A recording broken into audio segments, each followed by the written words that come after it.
Handa naman daw ang Russia na makipagtulungan sa Pilipinas at bukas din sila sa posibilidad ng joint military exercises. Narito po ang exclusive report ni Rida Reyes.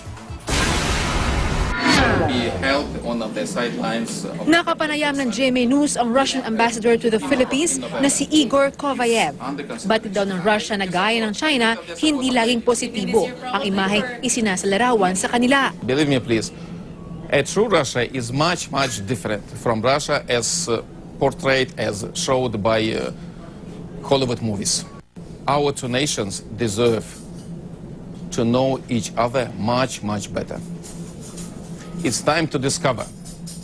It's time to discover the Philippines for many Russians and vice versa. Sabi ni Kovayev, bukas daw ang Russia na makipagtulungan sa Pilipinas, kabilang na ang posibilidad na magsagawa ng military exercises.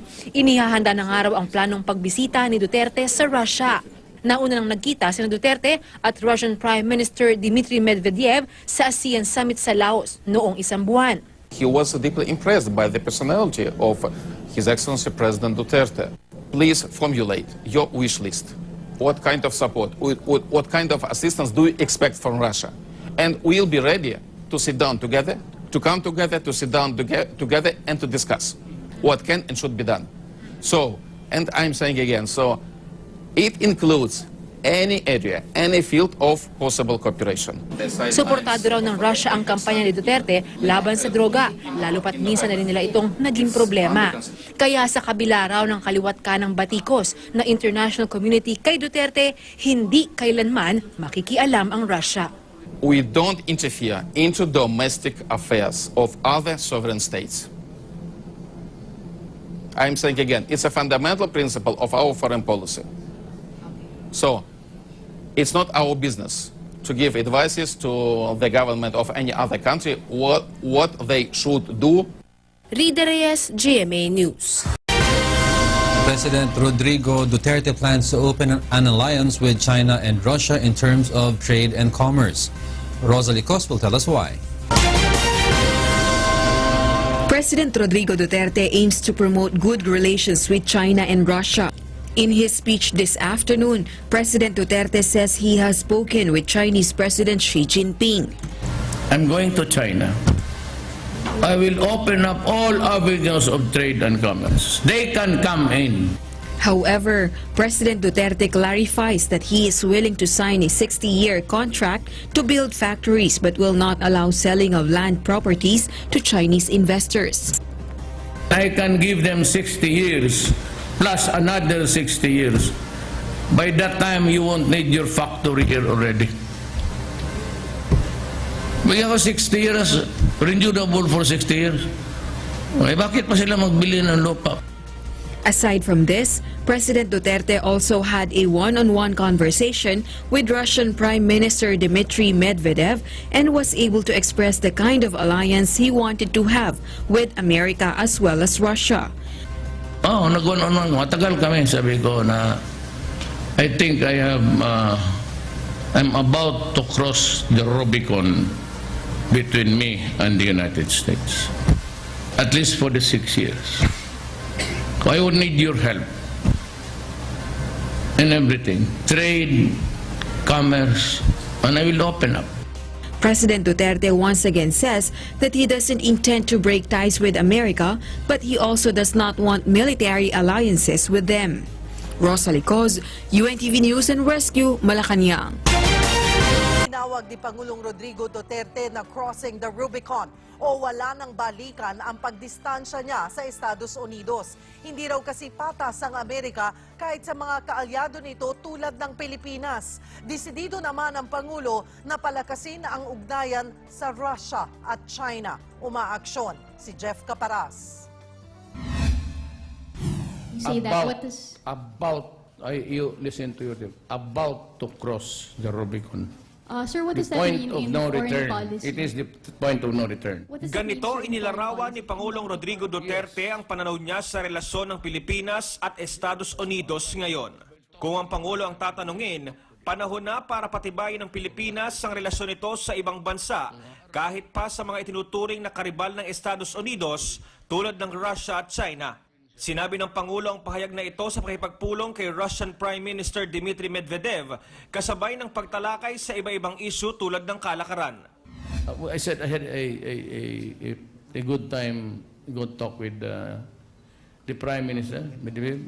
I will open up the Philippines for them to do business, alliances of trade and commerce. Isa raw sa mga dahilan ng tila pagkaumay niya sa Estados Unidos ang hindi pantay na pagtrato nito sa Pilipinas bilang kaalyado. Halimbawa na lang sa usapin ng pagtulong sa oras ng digmaan.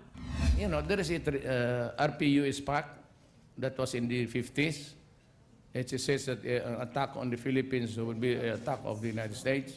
But in the United States Constitution, it says that before a president can declare war with anybody in defense of an ally, he has to go to Congress for permission to go to war. That's the problem. So if the Congress will not give him that authority, what will happen to us? Tingin ng Pangulo, ito na ang tamang panahon para bumalangkas ng bagong foreign policy ang bansa. It cannot be just a one-way traffic here. Even if I am a president of a small republic, I will see to it that in matters of principle, we are in parity. Tabla. Bukod sa Russia, balak din ng Pangulo na makipag-usap sa China para resolbahin ang issue ng agawan ng teritoryo at pag-usapan ng tungkol sa ekonomiya. I said I'm ready to not really break ties, but we will open up alliances with China. And after China, I think I'll go to Japan and I'll go to Russia. And never mind about the ratings. Nauna nang sinabi ni Digong na interesado siya na bumili ng mga armas sa China at Russia. Muli namang inimbitahan ng Pangulo ang United Nations at Amerika na mag-imbestiga tungkol sa extrajudicial killings. Pero ilang kondisyon ang inilatag niya. We will do it in our jurisdiction. We will have sanctions. Because what can I do? What is the remedy available to me kung nagsinungaling ka? And if there were no killings, this is official, I will resign tonight. Ayon naman sa Department of Foreign Affairs, posibleng humarap ang Pangulo sa UN Rapporteur oras na matuloy ang pagpunta nito sa Pilipinas. Well, yun kasing gustong mangyari ng Pangulo, no? Kung meron silang mga tanong, gusto rin niya makapagtanong. So, tuloy na sabi ko, yung TOR na yan, subject to consultation and agreement. Pagkatapos ng sunod-sunod na pagbisita ng mga ambassadors ng iba't ibang bansa, ay sunod namang dumalaw at tumungo sa Davao City si Russian Ambassador to the Philippines, Igor Koyayev, upang makipagpulong kay President-elect Rodrigo Duterte tungkol sa bilateral cooperation sa pagitan ng bansang Pilipinas at Russia. Ayon kay Koyayev, napag-usapan nilang pagpapatibay pa ng joint trade and economic cooperation sa pagitan ng dalawang bansa, kabilang ng pagpapalakas ng relasyon ng Moscow at Manila. We made one joint conclusion. It's time to enhance, to greatly promote our bilateral cooperation in different fields. So it's time for the Russians to discover the Philippines and vice versa. It's time for the Filipinos to discover Russia because our two countries have a great potential for cooperation in many fields. Dagdag pa ni Kovayev, nabukas rin si Duterte sa pagpapatupad ng mga proyekto sa iba't ibang larangan gaya na lamang ng trade and economic cooperation, security, education, science at culture. So what's needed now is to develop the cooperation in practical terms, is to elaborate and implement specific concrete projects in different fields. Our relations are really friendly.